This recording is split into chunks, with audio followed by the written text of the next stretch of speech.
Hello students, welcome to Acharya online classes. मैं अजय ओझा एक बार पुनः आप लोगों के बीच आपके अंग्रेजी की क्लास को लेकर के उपस्थित हुआ हूं। उम्मीद करता हूं कि मेरे द्वारा पढ़ाए गए पिछले लेक्चर्स आपको पसंद आए होंगे और अच्छी तरीके से आपने समझा भी होगा। आप लोगों को मैंने पहले ही बता दिया था, जैसा कि अगला टॉपिक हमारा वर्ब से होगा, जो बहुत ही महत्वपूर्ण टॉपिक है, बहुत ही महत्वपूर्ण लेसन है अंग्रेजी में। वर्ब को समझना हर स्टूडेंट्स के लिए जरूरी है। जैसा कि आप लोगों को टॉपिक हमारी दी गई होगी और ये क्लास जो अजीत सर के माध्यम से आप लोगों को प्रोवाइड कराई जा रही है, उम्मीद कर रहे हैं कि आप लोग प्रत्येक क्लास को एंजॉय भी कर रहे होंगे, अध्ययन भी कर रहे होंगे और अपनी प्रतिक्रियाएं, सुझाव सब कमेंट बॉक्स में भी आपके मिलते हैं, उनका बेहद ख्याल रखा जाता है। तो चलिए, जैसा कि आप लोग सभी लोग जानते हैं कि आज का हमारा बेहद इंपॉर्टेंट टॉपिक है द वर्ब, जिसको हम हिंदी में भी बता दें आपको, इसको क्रिया कहते हैं, क्रिया। और क्रिया शब्द जो है आप लोगों का सुना सुनाया हुआ शब्द है। क्रिया शब्द कार्य को स्पष्ट करता है। कार्य मतलब जैसे जो हम काम करते हैं, जो भी काम हम करते हैं वो वर्ब के अंतर्गत आता है। और या हम कहते हैं क्रिया, क्रिया का मतलब काम, जो भी काम हम करते हैं, उठना बैठना सोना जागना, वही सब होता है। जैसा कि चलिए टॉपिक से जुड़ते हैं बिना देर किए हुए। तो आप लोगों को डेफिनेशंस दिख रही होंगी, दो डेफिनेशंस अलग अलग है। जो जनरली पहली डेफिनेशन रेन की दी हुई है और दूसरी डेफिनेशन जो आप छोटे क्लासेस में पढ़ते हैं। चलिए हम शुरुआत करते हैं वर्ब के डेफिनेशन से, क्रिया की परिभाषा से। क्रिया क्या है, किसे क्रिया कहते हैं? विद्यार्थियों, जैसा कि आप लोग देख पा रहे हैं, लिखा है a verb is a word that tells something about a person or a thing। दूसरी परिभाषा आप लोगों के सामने लिखी हुई है, a verb is a word that denotes an action। तो दोनों परिभाषाओं का मतलब आपको हम समझाते हैं। पहली परिभाषा जो लिखी हुई है वो कह रही है कि क्रिया ऐसा शब्द है जो कुछ बताती है, किसके बारे में? किसी वस्तु या किसी व्यक्ति के बारे में। क्रिया ऐसा शब्द है जो आपको किसी व्यक्ति या वस्तु के बारे में बताती है। दूसरी परिभाषा को हम हिंदी में अगर कहें तो लिखा है a verb is a word that denotes an action। क्रिया वह शब्द है जो किसी कार्य को प्रदर्शित करती है। क्रिया वह शब्द है जो किसी कार्य को प्रदर्शित करती है। फॉर एग्जाम्पल, उदाहरण के लिए दो तीन क्रियाएं, कुछ क्रियाएं लिखी हुई हैं, कुछ वर्ब्स लिखे हुए हैं। जैसे देखिए रीड, रीड को हम लोग जानते हैं, रीड, रीड मीन्स होता है पढ़ना। राइट, राइट मीन्स लिखना। स्लीप, स्लीप मीन्स सोना। प्ले, खेलना। डांस, नाचना, इटीसी। तो ऐसे तमाम भी जितने भी काम हम करते हैं वो सभी वर्ब्स के अंतर्गत आते हैं। उम्मीद कर रहे हैं कि आपको परिभाषा अच्छी तरीके से समझ में आ गई होगी। अब हम बात कर लेते हैं क्रिया के ब्रॉडनेस को लेकर के, मतलब क्रिया के प्रकार को लेकर के। चलिए तो हम अगली टॉपिक से जुड़ते हैं, काइंड्स ऑफ वर्ब, मतलब क्रिया के प्रकार। क्रिया के प्रकार, चूंकि देखिए क्रिया के प्रकार आपको अलग अलग क्लासेस में अलग अलग क्रियाएं पढ़ाई जाएंगी, अलग अलग तरीके से आपको वर्ब मिलते जाएंगे। लेकिन चूंकि हमने बेसिक से शुरू किया है तो हम थोड़ा सा बेसिक से ही स्टार्ट करेंगे, लेकिन छोड़ेंगे कुछ नहीं, आपको सब कुछ बताते हुए चलेंगे। तो क्रिया के प्रकार में हम जानते हैं, बेसिकली आप जानिए कि अब आज के इस दौर में क्रिया को दो ही प्रकार का माना गया है। मतलब हम लिख सकते हैं there are two kinds of verb, मतलब क्रिया के दो प्रकार हैं। अब वो दोनों प्रकार कौन हैं देख लेते हैं एक बार हम। पहला फाइनाइट वर्ब और दूसरा non finite verb. Finite verb और नॉन फाइनाइट वर्ब क्या है, इनको थोड़ा सा देख लेते हैं हम। फाइनाइट वर्ब जो है ये क्या करता है कि टेंस और सब्जेक्ट के अनुसार, टेंस और सब्जेक्ट के अनुसार अपने फॉर्म को परिवर्तित करता रहता है। अगर हम फाइनाइट का अर्थ देखें तो फाइनाइट का अर्थ होता है नियत या सीमित। तो फाइनाइट क्या करता है, फाइनाइट वर्ब का मतलब होता है कि वह क्रिया जो टेंस में अपने सब्जेक्ट के साथ फंक्शन करके अपने अर्थ को सीमित कर दे, अर्थात अलग अलग रूपों में प्रयुक्त हो। जैसे कि हम वर्ब्स के फॉर्म को भी जानते हैं, आगे आपको बताया जाएगा। और नॉन फाइनाइट वर्ब का मतलब क्या है कि ये इस पर जो है टेंस और सब्जेक्ट का कोई प्रभाव नहीं पड़ता है, ये सदैव अपने ही फ्लो में चलती है। मतलब जैसे ही प्रयोग हो रही है वैसे ही प्रयोग होगी, चाहे जो टेंस हो चाहे जो सब्जेक्ट हो। हम एक बार पुनः आपको बता दें, थोड़ा सा लिख लें, हिंदी में लिख लेते हैं थोड़ा सा। फाइनाइट वर्ब टेंस और सब्जेक्ट के अनुसार अपना रूप बदलती है। जैसे एग्जाम्पल के तौर पे अगर हम आपको बताना चाहें तो एग्जाम्पल भी आपको दे सकते हैं। जैसे आप देखिए, यहां हमने लिख दिया he reads a book, he reads a book. Example है कि वह पुस्तक पढ़ता है, वह पुस्तक पढ़ता है। लेकिन अगर यही सेंटेंस वह पुस्तक पढ़ता है को बोलना पड़े कि मैं पुस्तक पढ़ता हूं, तो थोड़ा सा क्रिया में आपको चेंजिंग दिखेगी। जैसे आई रीड अ बुक। अब आप देखिए यहां जो वर्ब प्रयुक्त हुआ है रीड, रीड में यहां एस लगा और यहां नहीं लगा है। इसी चेंजिंग्स को हम फाइनाइट वर्ब के अंतर्गत देखते हैं। अब नॉन फाइनाइट वर्ब का क्या मतलब है, इसको भी थोड़ा सा हम देख लेते हैं। नॉन फाइनाइट वर्ब का मतलब थोड़ा सा यहां से लिख रहा हूं मैं। नॉन फाइनाइट वर्ब जो है इस पर क्या होता है, इस पर टेंस और सब्जेक्ट का कोई प्रभाव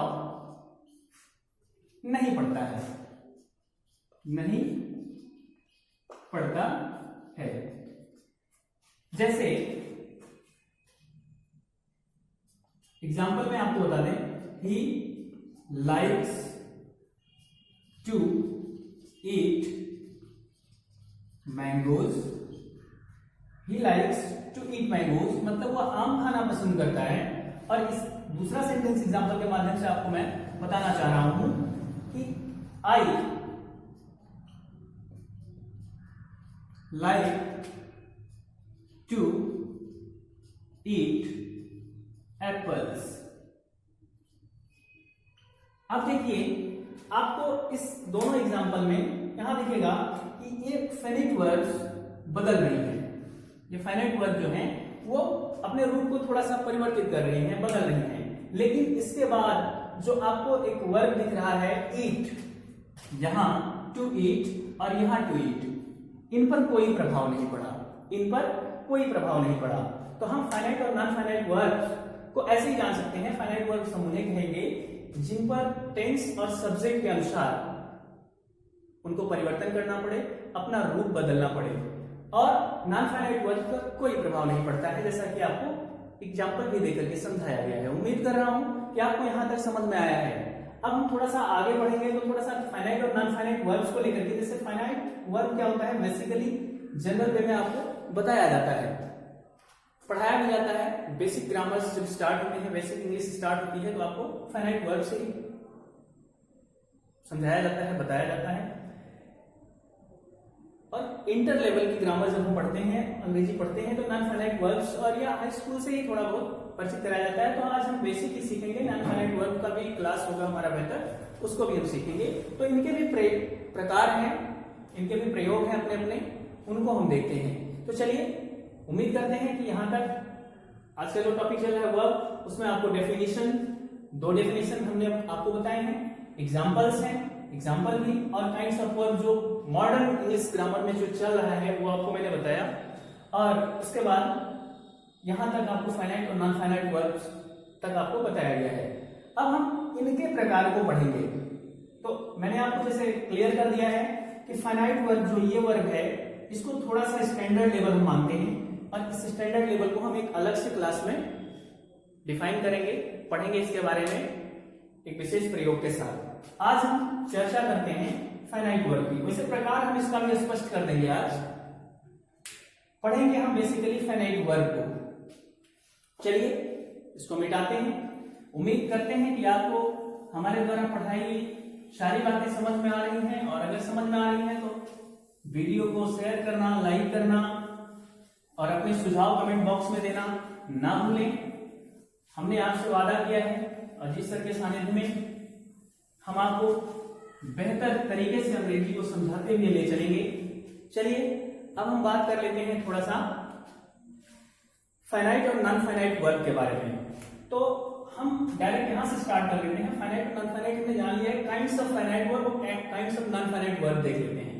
तो काइंड्स ऑफ फाइनाइट वर्ब मतलब फिनिट वर्ब के प्रकार या फाइनाइट वर्ब के प्रकार। इसके प्रकार को हम देख लेते हैं। तो बेसिकली जो कक्षा 10 तक हम लोग पढ़ते हैं साधारण भाषा में, उसमें हम 5 प्रकार के वर्ब्स को पढ़ते हैं। लेकिन इसके अंतर्गत 4 ही प्रकार का आता है, तो मैं आपको 5 प्रकार भी लिख दे रहा हूं यहां फाइनाइट वर्ब।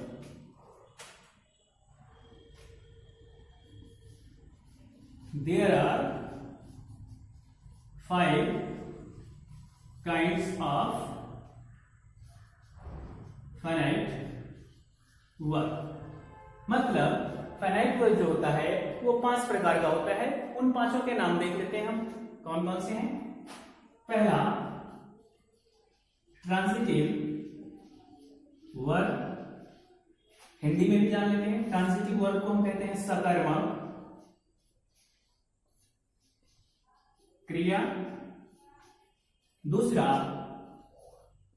इंट्रांजिटिव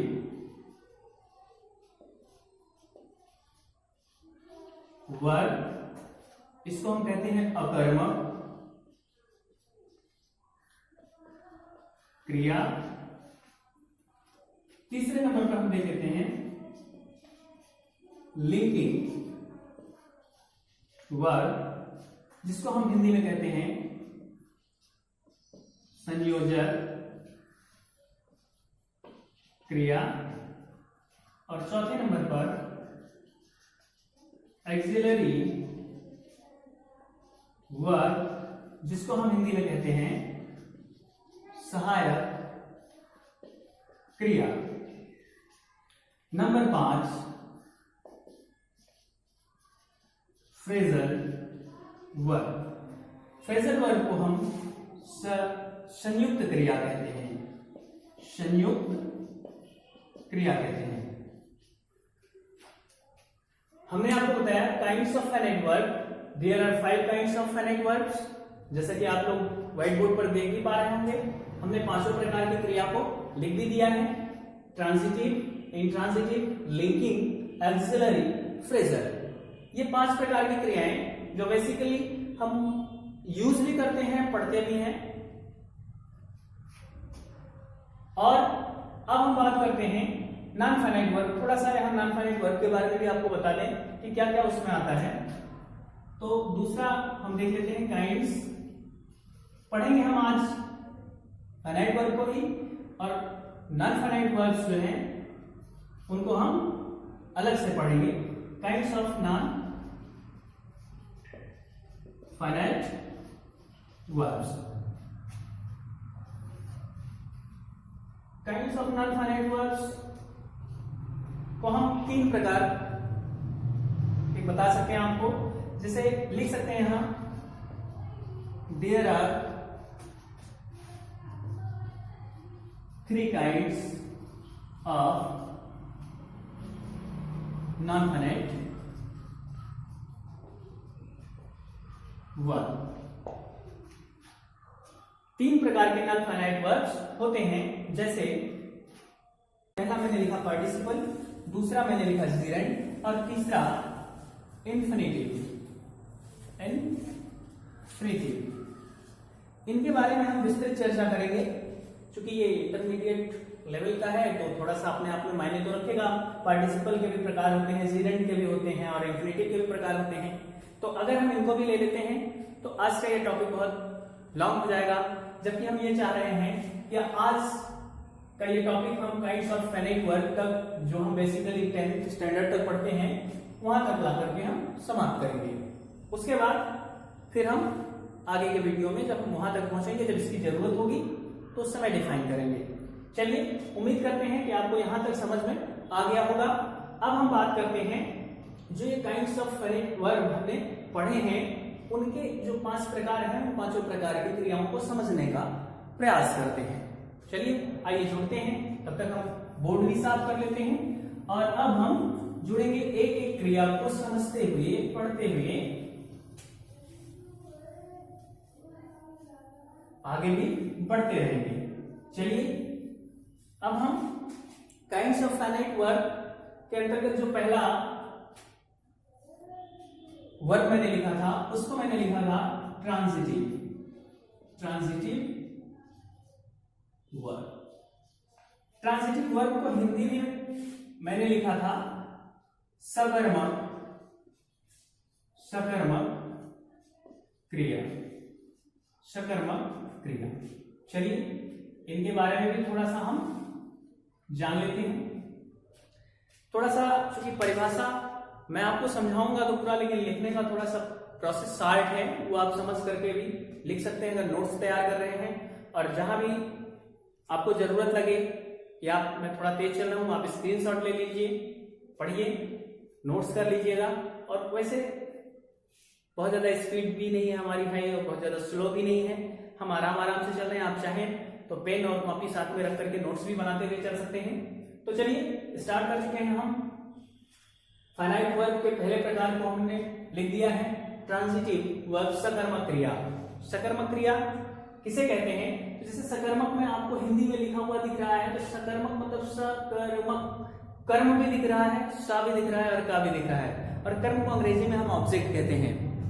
कर्म को अंग्रेजी में हम ऑब्जेक्ट कहते हैं। तो जो क्रिया, हिंदी में समझ लीजिए ऐसे, जो क्रिया कर्म के साथ में प्रयुक्त हो, अपने ऑब्जेक्ट के साथ में प्रयुक्त हो, उस क्रिया को हम सकर्मक क्रिया कहते हैं। जैसे हम लिखते हैं यहां, जो क्रिया कर्म, क्वेश्चन में ऑब्जेक्ट भी लिख लीजिए कंफ्यूजन को दूर करने के लिए, ऑब्जेक्ट के साथ प्रयुक्त हो, बस इतना ही। उसके बाद आप आगे पीछे लिख सकते हैं थोड़ा सा। जो क्रिया कर्म के साथ प्रयुक्त हो उसे हम ट्रांजिटिव वर्ब, सकर्मक क्रिया कहते हैं। अब कर्म के साथ, जैसे मान लीजिए, हम जानेंगे कैसे। जैसे मैं आपसे कहूं कि मैं पढ़ता हूं, तो मैं पढ़ता हूं, लेकिन क्रिया तो स्पष्ट है कि मैं पढ़ाई करने का कार्य कर रहा हूं, रीड कर रहा हूं, लेकिन ये नहीं स्पष्ट हो पा रहा है कि मैं क्या पढ़ता हूं। तो जहां भी आपको सकर्मक क्रिया ढूंढनी हो, ट्रांजिटिव वर्ब तलाशना हो, वहां आप क्या से प्रश्न करिए, क्रिया के साथ क्या से प्रश्न कर लीजिए, आपको सकर्मक क्रिया मिल जाएगी। जैसे एग्जांपल के लिए हम लिख दें, सी राइट्स अ लेटर, पहला एग्जांपल। दूसरा एग्जांपल हम आपको, दे प्ले क्रिकेट। आप 2 क्रिया लिख रहे हैं। सी राइट्स अ लेटर, वह एक पत्र लिखती है, वह पत्र लिखती है। अगला है दे प्ले क्रिकेट, वह क्रिकेट खेलते हैं। अब देखिए, हमने आपको सब्जेक्ट और प्रेडिकेट पढ़ाया है। तो सब्जेक्ट प्रेडिकेट पढ़ाते समय मैंने लगभग हर एंगल को टच किया था एक सेंटेंस में जितने लोग होते हैं। पिछले लेक्चर में जब मैंने पार्ट्स ऑफ सेंटेंस पढ़ाया था आपको, तो उसमें सब्जेक्ट, वर्ब क्या है, ऑब्जेक्ट क्या है, कॉम्प्लीमेंट क्या है, मैंने बखूबी आपको बताया था। तो उम्मीद करता हूं कि आपको पहचानने में दिक्कत नहीं हो रही होगी, लेकिन फिर भी मैं बताता हूं। इसमें देखिए, सी सब्जेक्ट है, राइट्स वर्ब है और अ लेटर ऑब्जेक्ट है। राइट्स जो है लिखने, वह लिखती है, तो क्या लिखती है? लेटर लिखती है, पत्र लिखती है। दे सब्जेक्ट है, प्ले वर्ब है और क्रिकेट ऑब्जेक्ट है। तो they play cricket, way cricket खेलते हैं, वे क्या खेलते हैं? क्रिकेट खेलते हैं। तो जो क्रिया, मतलब ये क्रियाएं जो आई हैं, राइट और प्ले, ये जो क्रिया आई है वो अपने ऑब्जेक्ट के साथ में प्रयुक्त हुई हैं, अपने ऑब्जेक्ट के साथ में प्रयुक्त हुई हैं, उन्हें हम सकर्मक क्रिया कहेंगे, ट्रांजिटिव वर्ब कहेंगे। या हम कहते हैं जिन परिभाषा और भी है, जो मेरी खुद की सोची हुई परिभाषा है, जिन क्रियाओं को अपना अर्थ स्पष्ट करने के लिए कर्म की आवश्यकता पड़े, उन्हें हम ट्रांजिटिव वर्ब कहते हैं। उम्मीद करता हूं कि आपको ये ट्रांजिटिव वर्ब का कॉन्सेप्ट समझ में आया होगा। अब हम नंबर 2 इंट्रांजिटिव वर्ब की बात करते हैं। इंट्रांजिटिव वर्ब की बात कर लेते हैं, जिसको हम क्या कहते हैं? जिसको हम कह दें अकर्मक, अकर्मक क्रिया, अकर्मक क्रिया। तो आपने देखा कि सकर्मक का उल्टा क्या है? अकर्मक है। क्या है? तो जो परिभाषा इसकी है उसकी ये परिभाषा भी उल्टी होगी। जैसे सकर्मक अकर्मक, ट्रांजिटिव इंट्रांजिटिव, आप देख रहे हैं अपोजिट, एक दूसरे का अपोजिट देख रहे हैं, तो इनकी परिभाषाएं भी एक दूसरे से अपोजिट होंगी और इनके एक्शन करने का कार्य भी अपोजिट होगा। तो यहां हमने लिखा था क्या? जो क्रिया कर्म के साथ प्रयुक्त हो। यहां लिखेंगे हम जो क्रिया बिना कर्म के प्रयुक्त हो। जो क्रिया बिना कर्म, क्वेश्चन में ऑब्जेक्ट के प्रयुक्त हो। जो क्रिया बिना कर्म ऑब्जेक्ट के प्रयुक्त हो उन्हें हम क्या कहते हैं? इंट्रांजिटिव अकर्मक कहते हैं। जैसे यहां सकर्मक था कर्म के साथ, यहां अकर्मक है बिना कर्म के। तो अर्थात जिन क्रियाओं को अपना अर्थ स्पष्ट करने के लिए किसी ऑब्जेक्ट की आवश्यकता नहीं होती है, उन्हें हम अकर्मक क्रिया कहते हैं। जैसे for example she laughs,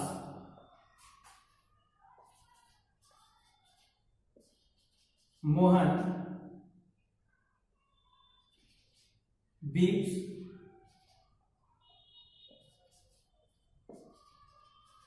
loudly। आप दो एग्जाम्पल देख रहे हैं। सी laughs, मोहन beeps loudly। वह हंसती है और मोहन तेज रोता है या रो रहा है, बोल सकते हैं। टेंस के अकॉर्डिंग आप बोलेंगे क्या? मोहन तेज रोता है। आप देखिए कि यहां क्या है? ये सब्जेक्ट है, सी और मोहन सब्जेक्ट है, ये वर्ब्स हैं, लाफ्स और बी, लेकिन इसके बाद ऑब्जेक्ट नहीं लिखा है।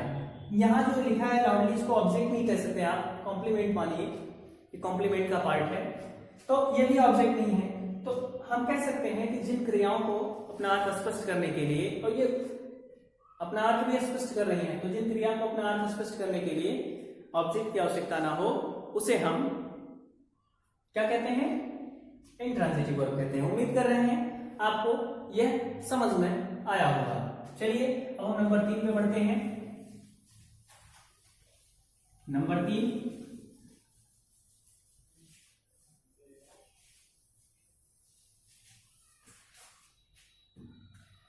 3 हमारा है लिंकिंग वर्ब।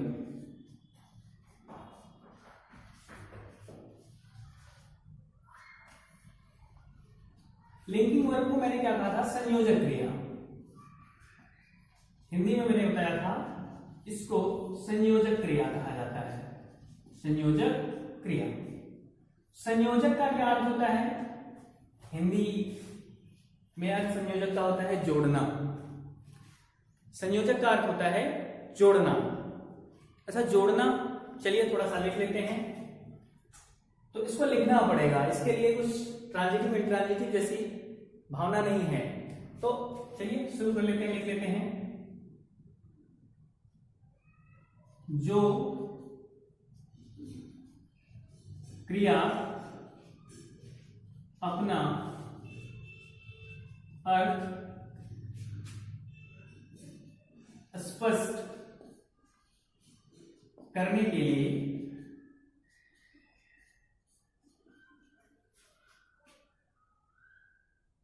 सॉरी यहां जो नहीं जिस लिख सकते हैं हम, परिभाषा थोड़ा सा दुरुस्त हो जाएगा। जिस क्रिया को अपना अर्थ स्पष्ट करने के लिए complement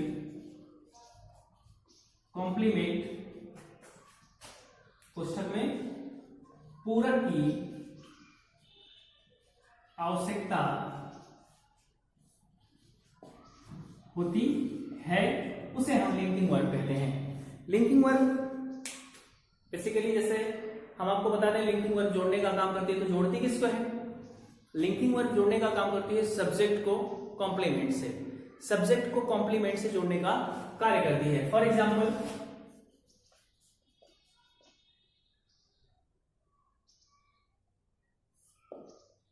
I am a teacher. I am a teacher. You are a student. You are a student.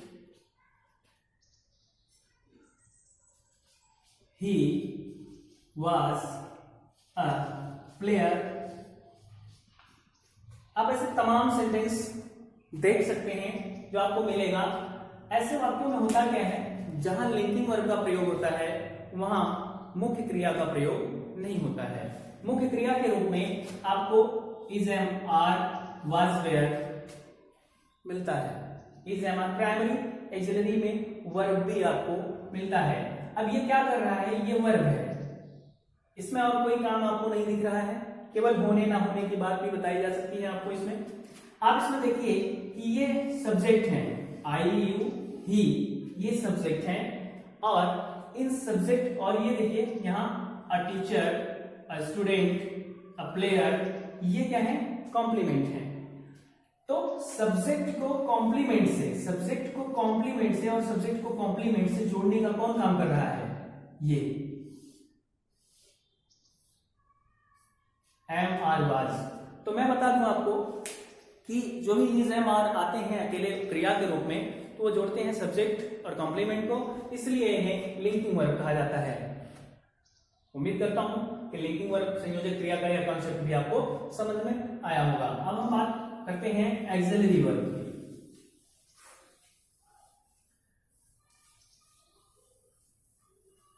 Axillary verb किसे कहते हैं? नंबर 4,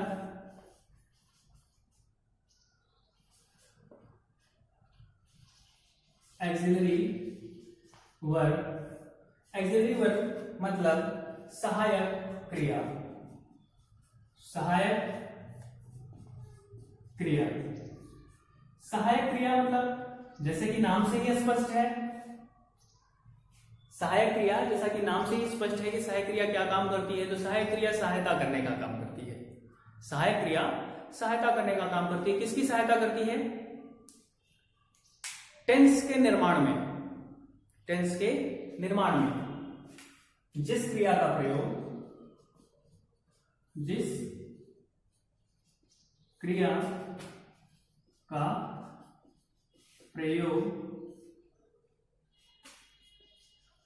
टेंस के निर्माण या वर्ब के मोड मतलब ढंग को प्रदर्शित करने के लिए किया जाता है, उन्हें हम सहायक क्रिया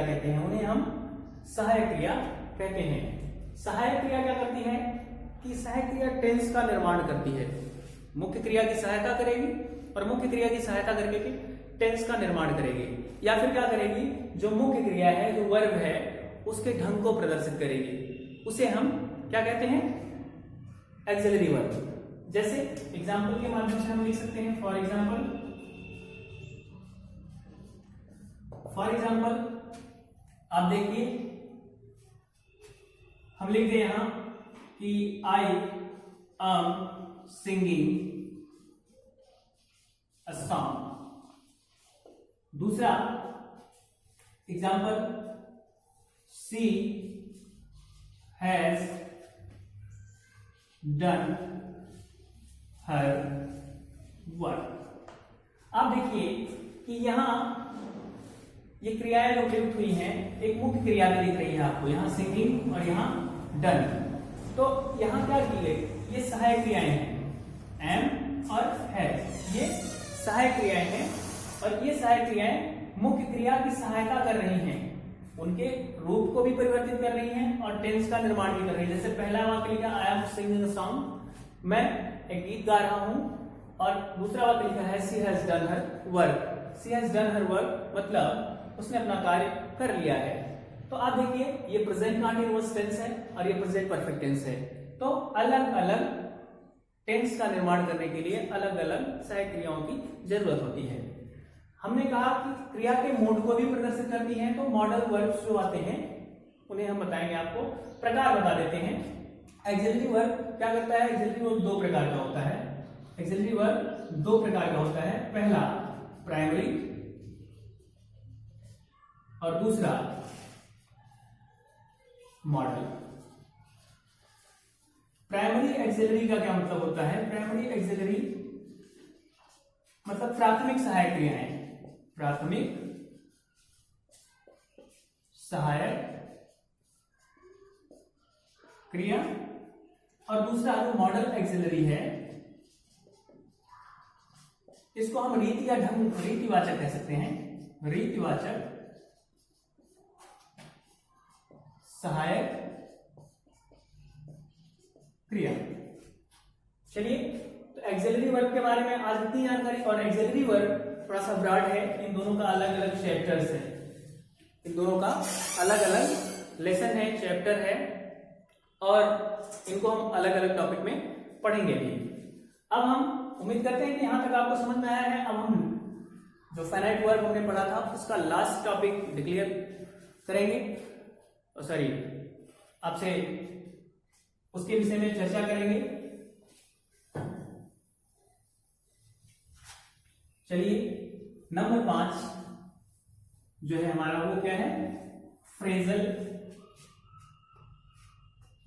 number 5 phrasal verb. Phrasal verb को मैंने क्या कहा था, फ्रेजल वर्ब को मैंने बताया था ये संयुक्त क्रिया होती है। क्या होती है, संयुक्त क्रिया। संयुक्त क्रिया के बारे में थोड़ा सा लिखने की जरूरत है। जिस क्रिया के साथ कोई प्रीपोजिशन लग करके उसके अर्थ को क्या कर दे, परिवर्तित कर दे। जिस क्रिया के साथ, जिस क्रिया के साथ कोई प्रीपोजिशन लगकर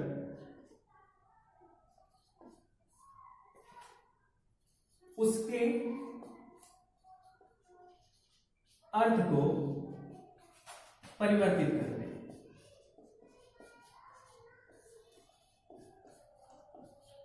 परिवर्तित कर दे, वो क्रिया क्या कहलाती है, संयुक्त क्रिया कहलाती है या फ्रेजल वर्ब कहलाती है।